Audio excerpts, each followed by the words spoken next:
did and saw Gramercy at that time, how did it compare to Carlin? No comparison. No comparison, bro. It wasn't as violent. You see what I'm saying? And it wasn't as much traffic either. Like Carlin is a small little narrow street. And you know what I'm saying? So like cars get stuck coming down there. It's a different kind of dynamic. You know what I mean? You know, this is kind of a wide block, you know, but I can say I think the years you're talking about, like 87 and 88, was the year where it probably was like you're talking about, where it was a whole lot of traffic out here. Cause I'm getting letters about it, you know what I'm Hey, saying, at the time. one time in the '88, the LAPD had this whole no, they were over in the alley to come raid on Gramercy. They had like 10, 15 cars ready to come down on Gramercy and grab everybody. I can You imagine. know, I can it got pretty imagine. active in 87, 88. Yeah. I want to ask you about a very famous singer that lived on the street, man. I don't know if a lot of people know this, but since I grew up over here, I always knew it. But talk about a famous singer that lived on the block. Oh, on Gramercy, you must be Yeah, Marvin Gaye. yeah. Yeah. I was here the day that we got the news, man. I was actually at Kizzy and Babe and them house. And And they live real and they live, much you know, closer. Yeah. yeah. So like I believe we was walking to the store and it came over the radio because everybody car was playing Marvin Gaye while we was walking down the street, and we literally walked right by the house. I'm familiar with the property, bro. You know what I'm Yeah. saying? Like, it was a sad day, and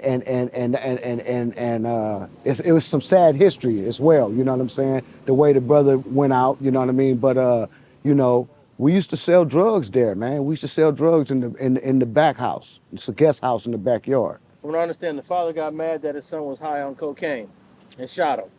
I don't know, I never got into the details of the story. That's the same story I heard, is that, got into it with his father and his father shot him. You know what I mean? But, you know, any kind of way, however it transpired, that was a sad day, man. Yeah. That was a sad day. I believe that was April 1st, 1984. Yeah. Because we thought it was an April Fool's joke. You know what I mean? Definitely. Definitely. All right. Any final thoughts, man? Did we get enough of this history in? Anything? Yeah, man. I mean, I pretty much, covered everything I wanted to say, man. You know what I'm saying? And just to end it off with, like, you know, juvenile delinquency don't define your life, man. You know what I'm saying? Unless you allow it, and so for everybody that's been through something similar or the same, you know what I mean? You can't let what happened when you were 12, 13, 14, 15, 16, 17 years old define who you are for the rest of your life, man. I had to make choices for myself as a man and decide that I was gonna stand on my own too, and the only thing I was willing to die for is Allah. You dig what I'm saying? So I became Muslim, man. You know what I mean? And I would say that that Islam is the solution. That's what I would tell them. It's the solution to all this gang violence in the city of Los Angeles. We need to get some kind of meeting going so that we can try and, have an impact, a greater impact on this devastation, man. And I hate that I took part in mine. When it comes to Islam, who was the of early influence for you that made you convert? Oh man, that's an interesting story, man. That's an interesting story. The reason why, what my interest in Islam was developed through Malcolm X, like most people. You know what I'm saying? That's what made me take an interest in Islam. It was a long process to Islam, though. You know what I'm saying? Like through Black nationalism, through Moorish Science Temple, to finally arrive at just Orthodox Islam, but taking everything good with me and making it who I am today. So like, there were some influential gang members who became Muslim. You know what I'm saying? A lot of people don't realize that they be out here active, and when they hit that behind the wall, they find out that they people ain't even pushing that no more. You know what I'm saying? So it kind of was interesting for me to see people who was able to grow up and make a change, and it was even made it easier for me, you know. Was this Masjid always here when you was a kid? When I was a kid, I was there when they bought the property. Now talk about where this Masjid is at. It's in the center of the block. My address was 1625 South St. Andrews, so it's got to be like 1623 or something like that, right? But yeah, they bought that property somewhere around 77, 76, you know, somewhere in that. And it's had a couple of different owners, I believe, since the original community opened it up. But yeah, man, it's they built that. I seen them invest and start remodeling that whole joint. Yeah. They get a good showing every Friday. Yeah, you know, and they have to double park the cars. I go here every now and then, you know what I'm saying? But you know, I'm glad it was there because it was the first time I seen Muslims up close. You know what I mean? And my ball used to go over their fence.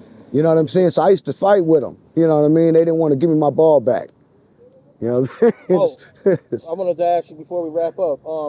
All the stores that are over there right now, they're all different now. Yeah. It was remember? Safeway. It was Safeway. It was Save-On's, Pioneer Chicken. It was JJ Newberry. JJ Newberry's. It was before Boys. It was Safeway. It was another like National. No, the Safeway was where the CVS is now. I don't know where that's. See that building on the corner right there? That was Safeway. Okay. That whole supermarket was Safeway. From this corner to where it go into like, that's all. Yeah, that was Safeway. Yeah, that was Safeway. That McDonald's been there. You know what I'm saying? And that street right there, this is the first. Oh yeah, Pioneer Chicken was in Pioneer Chicken was in there. You know what I'm saying? Save-On's, you know what I'm saying? But that street right there is what up now? Is where we've had our first rumble with the Manhattan Mob. Okay. And we used to have to walk to McDonald's. So every time we walk down 18th Street, we got to pass Manhattan, and they would come out from the front of the building and come from the back of the building and be in front and back of us, and we get in the rumbles with them. You know what I'm saying? So that was that was how we started with our little rumbles over here, man. Yeah. So the Winchell's Donut across the street was always there? The Winchell's was over there. The Chinese food place was over there. KK's? KK's. The MFSB, mother, father, sister, brother shoe store was there where I got my Stacey Adams to graduate in 6th grade. You know what I'm saying? Yeah, ZZ, Zyler and Zyler, Z and Z's was on the corner where Wendy's and they turned it into Wendy's or something. No, Carl's Jr. there. Carl's Jr. whatever it is. That used to be Z and Z. What's Z and Z? Zyler and Zyler. It was a clothing store. Oh, okay. Yeah, it was a clothing store. Yeah, man. So I can imagine as a kid, you spend many days going to the store over here. Every time my mom sent me to the store, I had to walk through these things right here. And so when I walked through there, that alley back there, Drew Boys. Sometimes you walk through there, you know what I mean? We used to play football back there in that alley too, in that big ass parking lot, you know what I'm saying? So we played football everywhere, bro. We played football everywhere, you know what I'm saying? We played football everywhere, man. I had my first girlfriends over here.